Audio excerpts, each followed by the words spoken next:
Have you heard about the man whose appetite could never be satisfied? The hungriest man in history was Tarrare, and the internet says it's true. Well, hey there! Welcome. The internet says it's true is a show where every week we learn something that sounds like I made it up, but it's really true, part of the WCBE podcast. My name is Michael Kent. This is episode 149. An absolutely unbelievable tale about a man from the 18th century.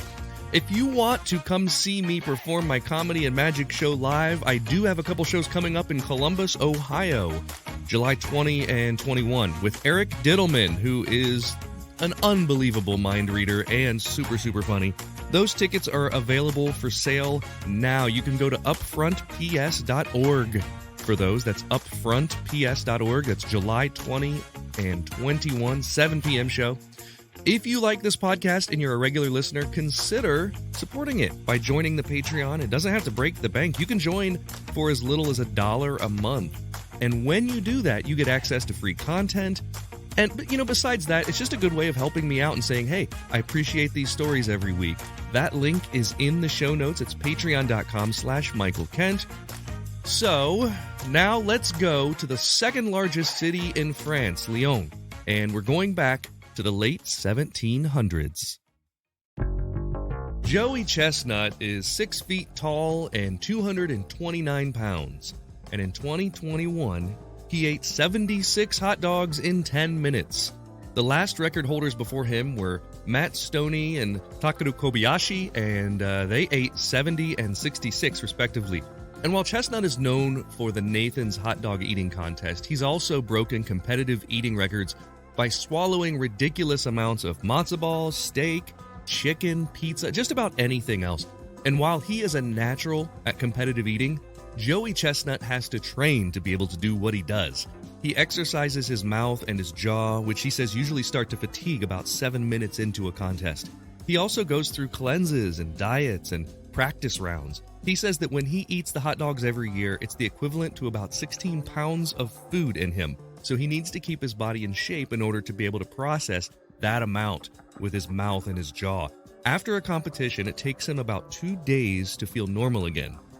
But today's story is about a man who never needed to work out to eat ridiculous amounts. It just came naturally to Tarrare. Tarrare was a man from Lyon, France. He was born in 1772 or thereabouts, and it's unknown if Tarrare was even his real name or simply a nickname taken from the French saying "Boum boum Tarrare," which translates basically to "boom goes the dynamite." And boom goes the dynamite. From a very young age, the boy had an insatiable appetite, so much so that he was abandoned by his parents who couldn't afford to keep him fed. How much was this kid eating? Well, as a young kid, he would regularly eat 1/4 of a cow, more than his own body weight. And he would do so and never gain weight. He was always a skinny kid, so his parents, just out of self-preservation, kicked him out. He roamed the streets as a teen, eating anything he could, even garbage.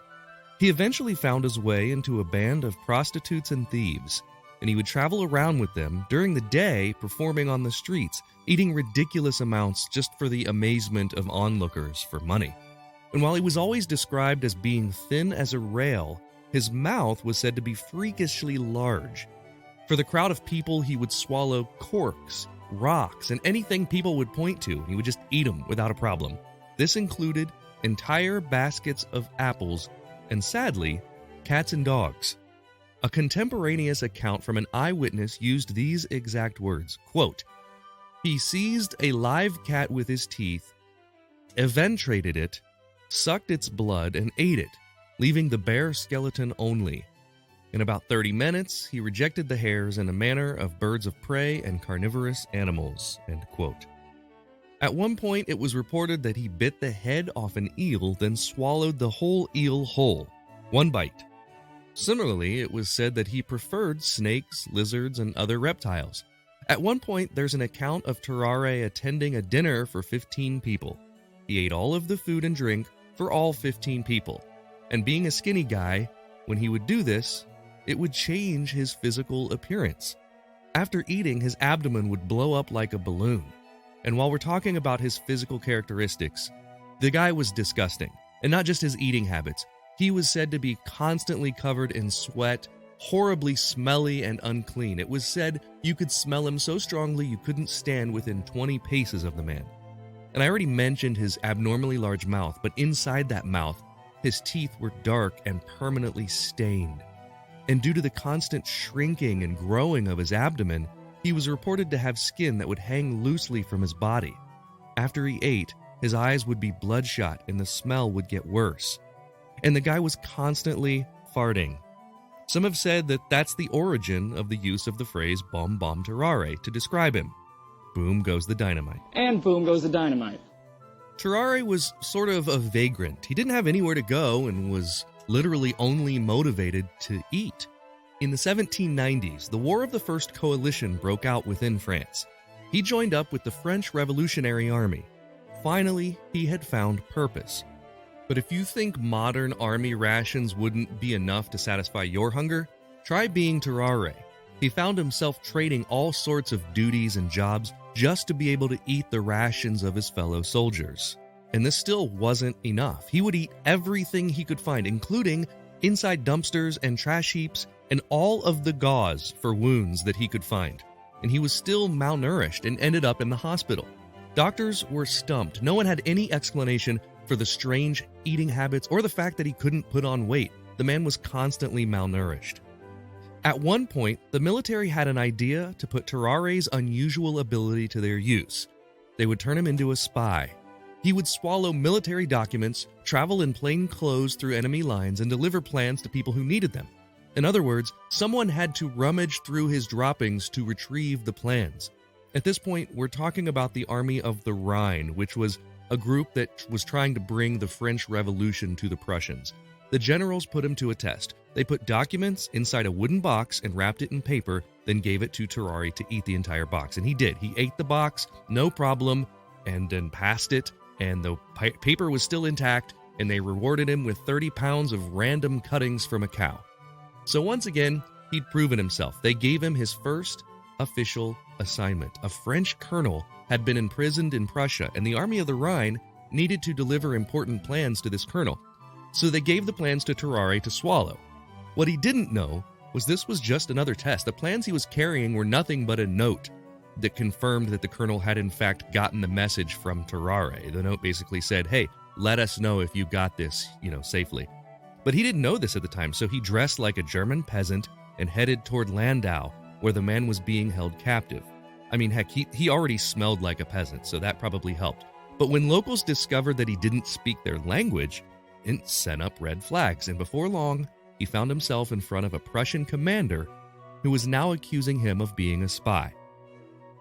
Now, he did pass the note, and I don't mean pass it to someone else, passed it through his body, and he didn't want it to be discovered, so he dug it out of he found it, and he ate it again. And, so now the man who ate everything was facing the gallows. History didn't record how, but somehow the Prussian commander changed his mind. Didn't hang Tarrare, and just had his soldiers beat the crap out of the man instead, and then let him go. Tarrare returned to France and promptly decided he was sick of this military stuff, so he decided he needed to go back into the hospital and figure out what was wrong with him. At this point in his life, he suffered from constant, horrible diarrhea. Doctors were still confused. They had never seen a case like this. But there's a story that often gets included with Tales of Tarrare that really caught my eye. Is it true that Tarrare once ate a living toddler? We'll examine that along with what could have caused his condition after a quick break from our sponsors. I've got to tell you about this new advertiser with the show, and it may be a company that you've never heard of before. It's called Smart Labels, and basically, if you have a company with inventory, they are making the management of that inventory as simple and affordable as it can be. So this is perfect for small business owners. Here's basically how it works. You buy that Smart Labels QR code stickers on Amazon, right? And then the stickers come, you put one on one of your containers or even like on a shelf. You download the Smart Labels app on your mobile device, and all you have to do is scan the code. The app creates a digital container for you. Then you can just write down all the information about the items that you're cataloging. And then you just take a picture, put that on the file, super easy to do. You'll have all your inventory easily searchable right in the palm of your hand. And a sticker pack only costs $16. The subscription, this is amazing, $30 a year. You can't beat that. So even if you just want to be super organized at home or maybe in your garage, but this is like really perfect for small business. Get your Smart Labels stickers on Amazon today. Once again, they are called Smart Labels. You're going to want to check them out. There was a time that humans used 100% organic products as healing balms and moisturizers for their skin. Well, I've partnered with an awesome company that wants to get back to those times. Fatco sells organic and responsibly made tallow-based skincare products. For centuries, humans used tallow in skin moisturizers and healing balms, but unfortunately, the topical application of these fats seemed to stop around the same time that animal fats stopped being considered part of a healthy diet. A lot of modern skincare products do more harm than good by stripping your skin of its natural oils. Let's change that. You can try them out now at fatco.com and get 15% off your order by using my promo code INTERNET. Go to theinternetsaysitstrue.com/deals for the link. If you love listening to this podcast every week and you want to show your support, that would mean a great deal to me. You can do that by becoming a Patreon member. We've got members at all levels, whether you want to pledge $1 a month or $10 a month. Just think about the value that you receive from this show. And if you like the histories and the stories that you learn about or the jokes that you hear, and if you think that they're worth it, consider signing up. For that, you get every episode ad-free and a week early, access to bonuses like the unedited videos of the guest appearances, and 20% off all merchandise. You can sign up today at patreon.com/Michael Kent. That's patreon.com/Michael Kent. Much of what we know about Tarrare comes from the accounts of his doctor, Pierre-Francois Percy. Percy was the surgeon-in-chief at the military hospital. But some of the rumors about Tarrare came from other people at the time, and one of them was about a toddler. At the same time Tarrare was in this hospital, a 14-month-old boy disappeared. Many people nearby suspected that the boy was eaten by the insatiable Tarrare, but there was never any proof of that, and so he's never formally accused. So we don't have any evidence at all that this was true, but there is this fact. He was known to sneak into the hospital's blood storage and would drink the blood. That has been documented. He was also accused of sneaking into the morgue and feasting on the bodies of the dead. Gross. So maybe it's not that much of a stretch to believe this guy ate a kid. We'll never know. But so he wasn't formally accused, the hospital, including his doctor Percy, believed that he ate the kid. So they made him leave the hospital. And 4 years later, Dr. Percy got word that Tarrare wanted to see him. He reluctantly visited Tarrare, who is now in a hospital in Versailles, and found him bedridden, ill, and still experiencing constant gastric distress. The diarrhea had never stopped, and to make matters worse, he told Percy he had swallowed a golden fork a few years earlier that was causing him horrible pain. Percy had tried everything with no success, and he now recognized that Tarrare was suffering from another ailment, an advanced case of tuberculosis. It killed Tarrare within days of Percy's arrival. The details about his autopsy are pretty gruesome. They talk about how quickly the body decayed, how it was rotten on the inside and filled with pus and just lots of ulcers. They never did find a golden fork, but they also never finished the autopsy because the smell was so bad. So sadly, we'll never really know exactly what made him this way. The word for what he experienced throughout his life is polyphagia, an abnormal appetite that just never goes away. But that's generally a symptom, not a cause. The cause could be a lot of different things: parasites, blood sugar issues, brain chemistry problems. These are just a few of the possible causes. But next time you eat so much you don't think you could possibly eat another bite, go ahead and load up that fork and do it for Tarrare. And boom goes the dynamite. And of course, it's that time. It's time for the part of the podcast where I call a friend. Today I'm calling a relatively new friend. Rebecca Spectre is very new, relatively speaking, to the art of magic. just been doing it for a few years, and but already performing in a way that exceeds her years, I think. She opened for me at the Chicago Magic Lounge last weekend, and I met her last year when we did the Chicago Magic Lounge. She performs magic in a way that's like bizarre magic, kind of spooky stuff.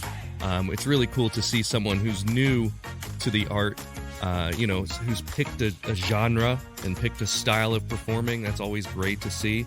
And I'm happy to have her on the show. Rebecca, thank you so much for coming on the podcast. It's great to see you again.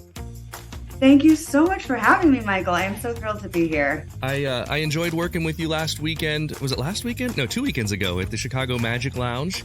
And you do a sort of a bizarre, spooky style of magic. What led you toward that path?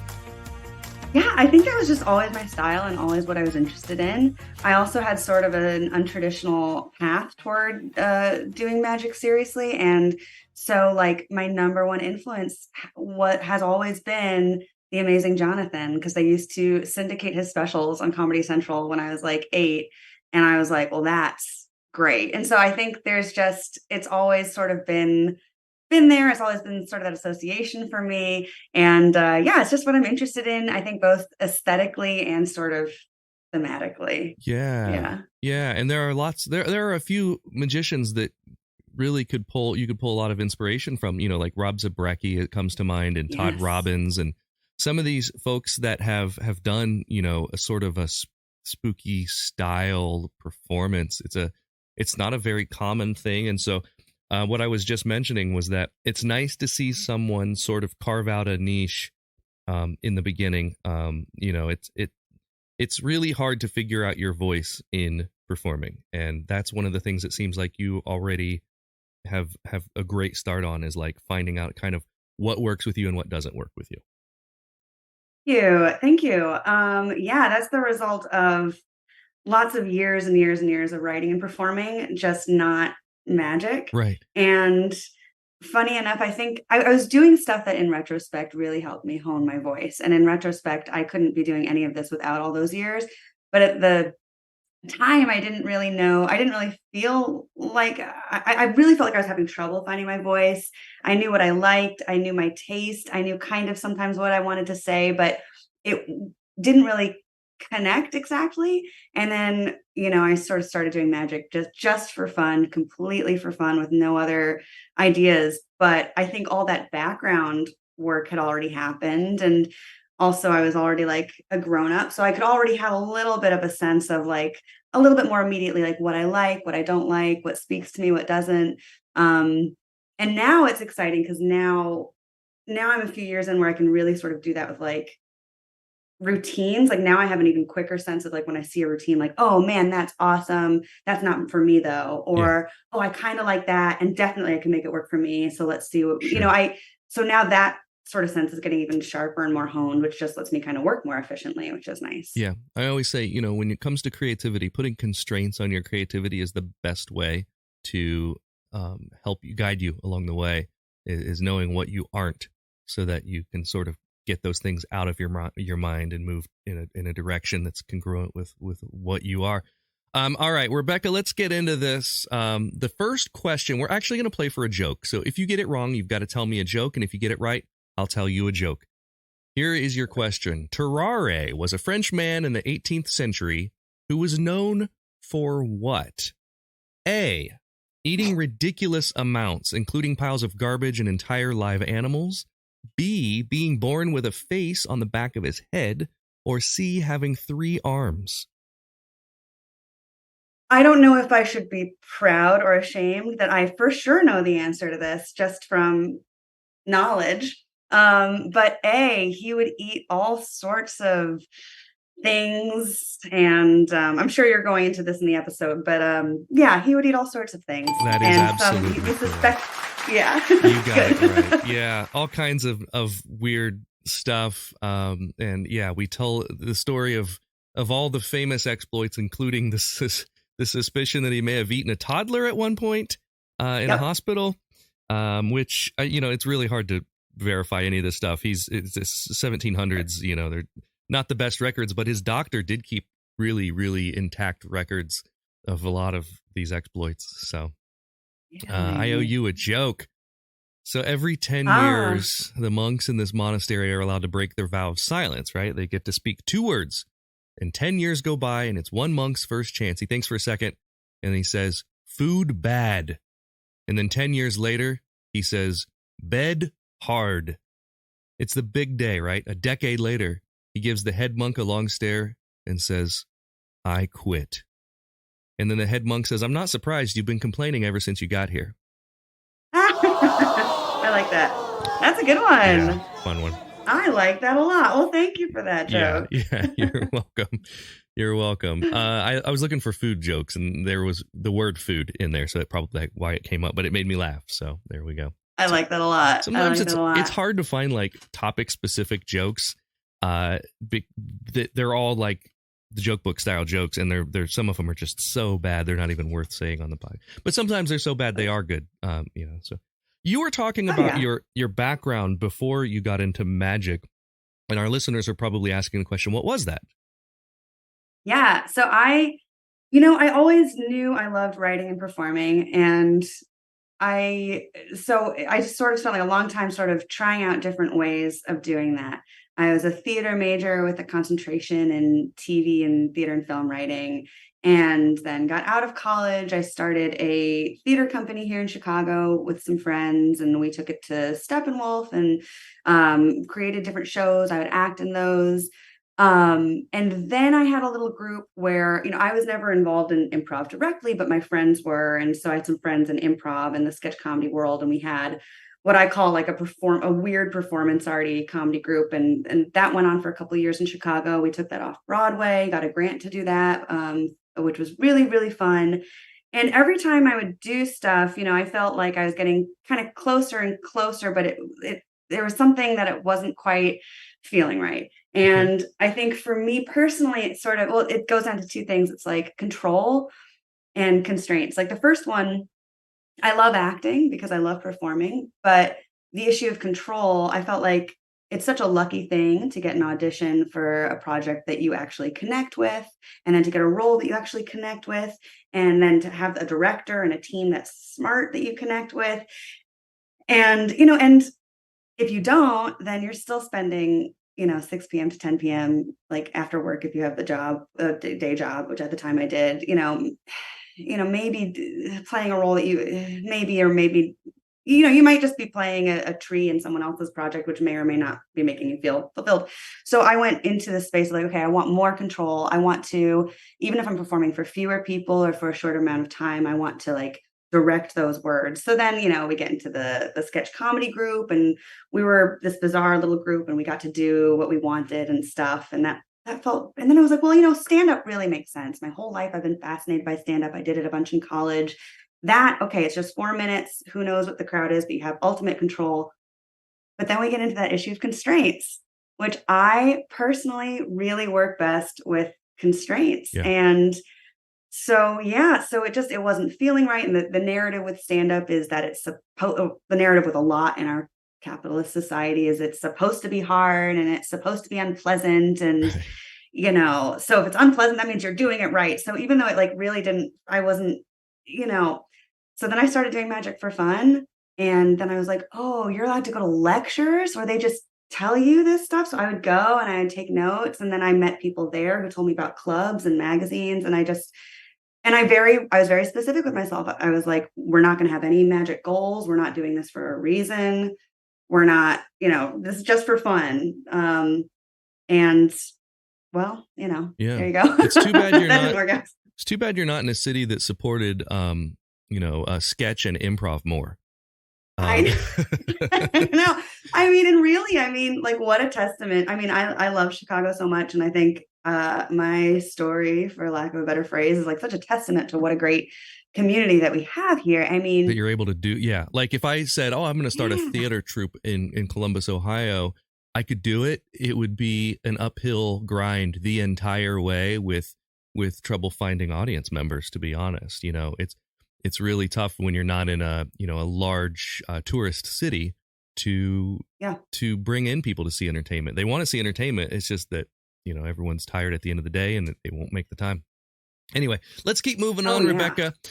You are 1 for 1. For this next question, we're going to play for a story about a magic trick that just didn't work out. Whether that means the trick didn't work, it didn't work for you, whatever. And then if you get it right, I will share one of mine. In competitive hot dog eating, Kobayashi made the Solomon method popular. Which one of these describes the Solomon method? A, eating 2 hot dogs at once. B, starting by eating slowly and gradually working the tempo up as the contest goes. Or C, splitting the hot dogs in half. All I know, I thought one of those was going to be like soaking the bun first. That's all I know about the techniques. Based on the name, if my Hebrew school education from decades ago is holding up, probably the third one where he splits it in half. That is right. It was split it in half. Tell me about this. I don't have the Hebrew school. What about Solomon split the things in half? What is that connection? So, a little bit on theme with today's topic. Apparently, the story goes there was King Solomon. He was a king, and this lady came to him with a baby and said, "This baby is mine." And this other lady said, "No, the baby is mine." And he said, and they kept fighting. And he said, "Okay, I'll settle this. We'll cut the baby in half." Oh, and one of the ladies was like, "Yeah, that sounds good." And he was like, "You're not the one." And then he dipped it in water and ate it. Yeah, exactly. Yeah, the Solomon method involves splitting the hot dogs and buns in half before eating them. This makes the throat act as a conveyor belt. Takeru Kobayashi tears the hot dog in half and places each half in both corners of his mouth, since the molars are used for grinding and chewing large pieces of food. And it's something I didn't know that he did that. I mean, I've seen them all dip the water, and I think they all pretty much do that now. But yeah. So, okay, let's say a trick that didn't work. I may have told this on the story in the show in the past, but I had this notion, and this was probably at least 10 years ago. No, it was more than that, because this was early on in my college performing career. So we're talking, this was maybe like 2004, 2005, something like that, a long time ago, almost 20 years ago. I thought that there was like this huge cult following for the Golden Girls, which was in reruns at the time. And so I had this idea of using, there's a trick called McCombical prediction. Billy McComb made it popular. There was a jumbo version called Jumbo Jumble. The idea is that you show a bunch of things and the person's going to choose one, okay? And the audience sees all the different ones. And then the person doesn't see, but you've switched those out to be all the same. So the audience is seeing you force them to pick a particular thing. They pick it, they hold it up against their body, and then you have a prediction that you've made. Well, the audience is like, haha, he stacked the deck in his favor, and the person on stage doesn't know. Well, then the thing that the person chooses is different, which is the big surprise. Like, how'd that happen? And then you look at your prediction, and it has also changed to match the mistake. So I did this with characters from the Golden Girls. I had 8x10s of all the characters from the Golden Girls. And so many references, Stanley Zbornak and Cheesecake and all these things. And the audience did not give an F. They didn't know what these people were. They didn't care. This was Aquinas University, and this was, like I said, early 2000s, mid 2000s, and the whole thing was crickets, and it was me basically rushing to get the trick over with because these people were saying, "Why is he holding it? Who are these old ladies? Are these his aunts? What is this?" And so I never did it again, and I don't think that's fair. I think I need to give it another shake with different audiences, and I guarantee there are people out there that would enjoy this. I just, I quit, and I don't even have the 8x10s anymore. So that was my trick that didn't work out. I thought it was going to be so good. And it was which one of these, we're going to choose one of these for you to have a romantic encounter with.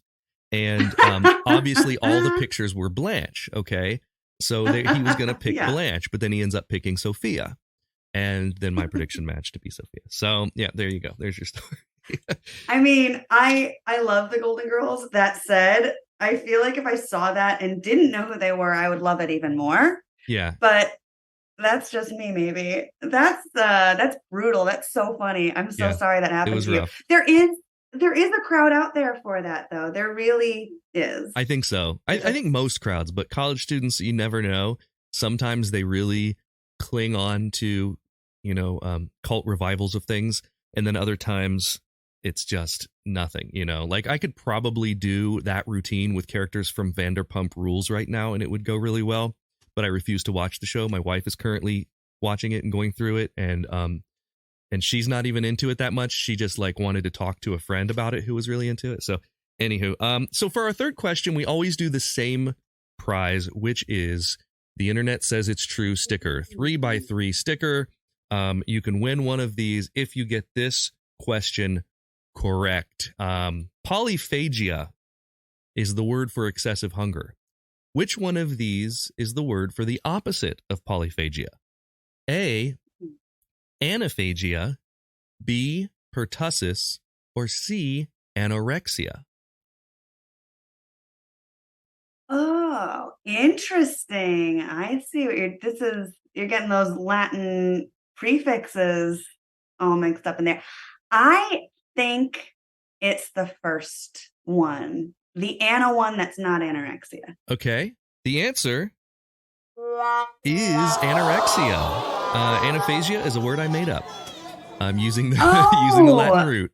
I thought you were trying to trip me up with like a one, like not eating, but for different reasons. Yeah, that's what I was surprised when when I looked at this. Like polyphagia is a symptom, not a cause, right? So yeah. So Tarrare had polyphagia, but that's not what caused it. That's just what happened, which means always being hungry, no matter what. And anorexia is not being hungry for whatever reasons. So there's just like there's a root cause that causes anorexia, there's a root cause that causes polyphagia. Anaphagia, I just took that word phagia and put ana in front of it. Pertussis is whooping cough, so that has nothing to do with any of that. So that was a tricky one. That was I will admit that was a very tricky question. But anorexia is the opposite of what Tarrare was. All right, so far you're 2 for 3. And question 4, we're going to play for an embarrassing story. So if you get this question wrong, you've got to tell us something that's embarrassing that's happened to you. It doesn't have to be performing. It could be anything. And if you get it right, I'll tell an embarrassing story that's happened to me. What was the fastest time ever taken to eat an entire head of lettuce? Okay, so someone did this. They ate a head of lettuce, and it was A, 1 minute, 31 seconds, B, 15 seconds, or C, 45 seconds. This is another tough question, I will admit. So it's either a minute and a half, 1 minute. So it was 1 minute, 31 seconds is A, B is 15 seconds, or C, 45 seconds. I'm going to go with my gut. I'm going to make take a measured sort of medium Goldilocks approach to this one. So since I don't have a tremendous background in eating whole heads of lettuce, so I feel like that's all I have to go on. So we're gonna go with C. The answer, 40, which I believe it or not, is A, 1 minute 31 seconds. Like, is another tricky question. It really was, because I would have probably done the same and said like middle of the road. There's no reason to think. And when you hear 3 options and there's the longest one, you think that that's not the. Anyway, yeah, this was vegan speed eater Mike Jack of Canada. He's broken several plant-based food records, including fastest time to eat a head of lettuce. He needed just 1 minute and 31.053 seconds. He did it in 2021. So, like there are so many deep niche categories inside of competitive eating that it's crazy. This guy just does plant-based food records, which is a crazy phrase in and of itself. Do you have an embarrassing story that's happened to you? Yes, and I meant to do research to get all the facts straight, but I've forgotten the name of the person involved in this story, but that almost makes it better. You'll see what I mean. Oh my God, what was her name? Anyway, whatever. Someone listening will be screaming at their, so this is about so this is maybe 2012, 2013. My company was, my theater company had gotten picked for the Steppenwolf Garage Rep series, which means, they give you space and money and you get to put on your show in there in the Steppenwolf space. And we were running auditions and I was going up the elevator to help with the auditions, and we had already started beforehand, and I was coming for my shift.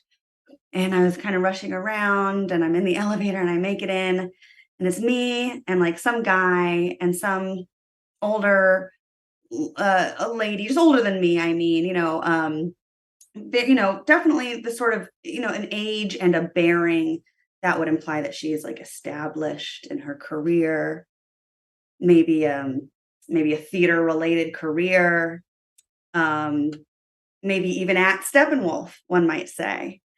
And if one had like put these things together in their head before walking into the elevator, maybe one wouldn't. So she made a little bit of small talk with me.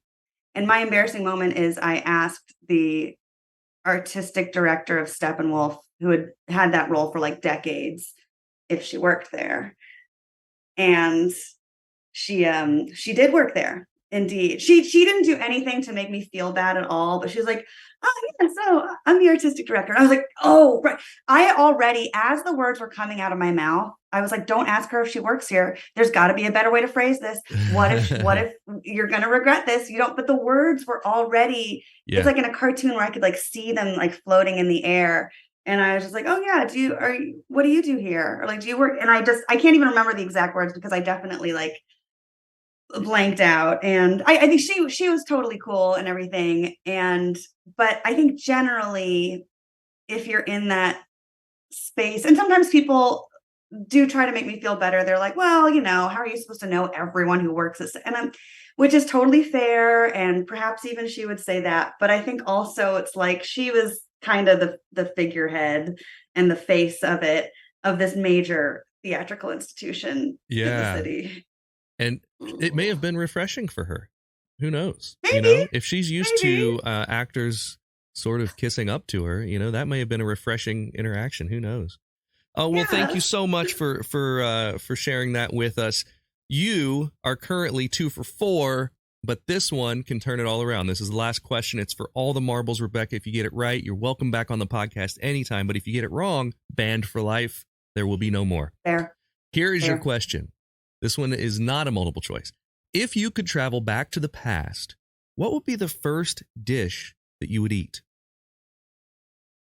You know what, man? So this is one of those questions. I do wish. I mean, I hate having to pick just one.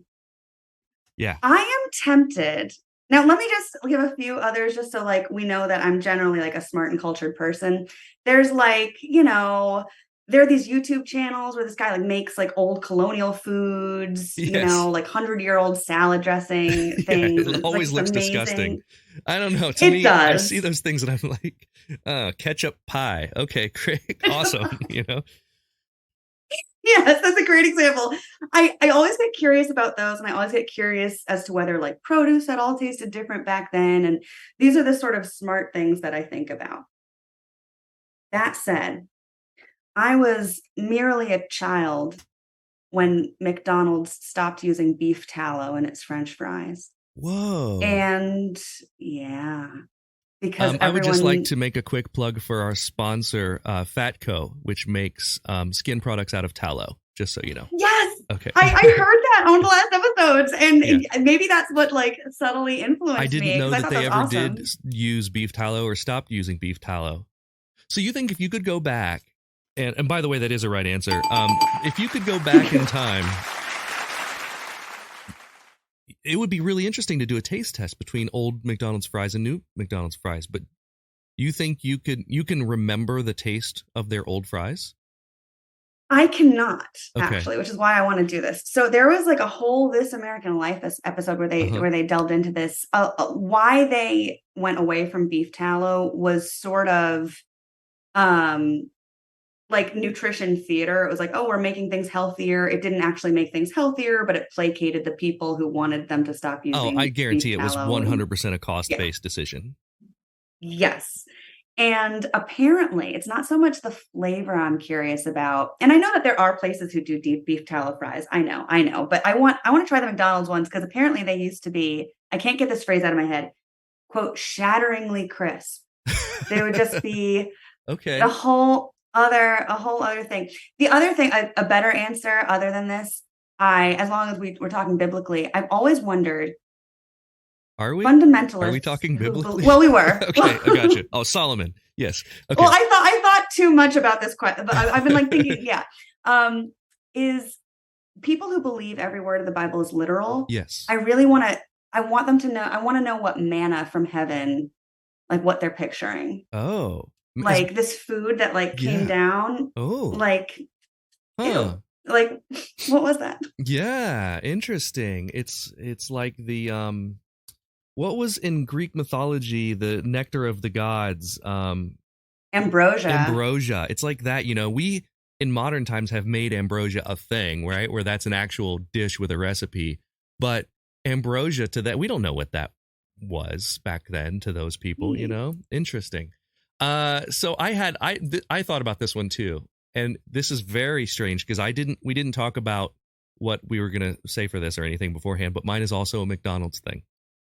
If I could travel back in the past, and okay, I feel the need to do a disclaimer like you did. I love all different types of foods. I'm not sure that there is like a particular cultural food that I haven't enjoyed. I like almost everything. French food, I haven't found anything I like French food yet, but I specifically love different like Asian foods and things. And but McDonald's pizza was amazing. And they had McDonald's pizza for a brief time in the 90s. And and it may be a nostalgia thing for me because my high school had open lunch. And I sometimes would have my mom meet me and take me, and we would go to McDonald's together. And it was a really nice thing. I would go to lunch a lot of times with we'd jump a bunch of us, get in a car, like friends, and you get in a car and go to Taco Bell or whatever. But I remember sitting in like my mom's red Dodge Caravan at lunch and eating a McDonald's pizza. And there was something about it. The crust was like a crumb crust on the bottom with like, with like crumbs. And I don't know, there is apparently one McDonald's in the country, I don't know where it is, that still serves the pizza, but I don't even think it's the same pizza. I would love to have another taste of that type of pizza, of that, like, it was just unlike any other type of pizza. And I'm a pizza connoisseur. Like, I freaking love pizza. So that's my answer. McDonald's pizza. Even when you look it up and find pictures of it, it brings me back because it looks different than anything else. So there you go. Well, there's no replacement for no, absolutely. And nostalgia is probably most of the things that I really love in my life are because of nostalgia. And the older I get, the more nostalgia becomes important to me. Rebecca, it's been awesome having you on the podcast today. Can you tell us what, where people can find you, like where you're performing and where they can see you work? Yeah. So I'm a house magician at the Chicago Magic Lounge. So if you're in the Chicago area, you can often come and see me either at your tables or on stage or in the 654 Club. I also perform around town. So definitely if you're in Chicago, come check me out, get in touch, and I'll let you know my upcoming dates. I always put my upcoming dates on my Instagram, which is Rebecca Spectre Magic. It's spelled just the way it is here and in the descriptions. You can also just kind of type in Rebecca space magic space Chicago, and hopefully that'll land you there. Because sometimes the last name trips people up. That's Spectre, Spectre. For those of you that are listening without looking at the show notes, it's Rebecca Spectre. Search for that on Instagram. You'll see all those dates. Thank you so much for taking some time today to join us, and I hope to have you back sometime. Thank you so much. That would be awesome. I had such a blast. Thank you so much, Michael. This is just so much fun. Thank you. Awesome. You're welcome. Well, that's the show for this week. I'd like to thank Rebecca Spectre for being my guest. Here's the voice of a toddler that was not eaten by Tarrare. Thank you for listening to The Internet Says It's True. To listen to episodes ad-free and a week early, support us on Patreon. You can do that at patreon.com/Michael Kent. If you learned something just now that you didn't already know, go to the Apple Podcast app and leave us a review with 5 stars and a few words. That helps us a ton, because that's how the algorithm works. I don't know what an algorithm is, but just do it. See you next week for a brand new episode of The Internet Says It's True! The Internet Says It's True would like to thank the Patreon subscribers whose monthly contributions help to make this show possible. Sean Brown, Joshua Endress, Dallas Ray, Bryce Swanson, Eugene Anderson, Jim and Joanne Martin, Mitch and Andrew Joseph Kemplin, and the show's official Emperor Kick Track. The show is written and produced by me, Michael Kent. The theme song is by Finite Music Forge, and all audio clips in this episode are used for education and commentary and used under Fair Use Title 17 U.S.C. Section 107. You can listen to past episodes by searching for The Internet Says It's True wherever you get your podcasts, and you can see bonus content at patreon.com/Michael Kent.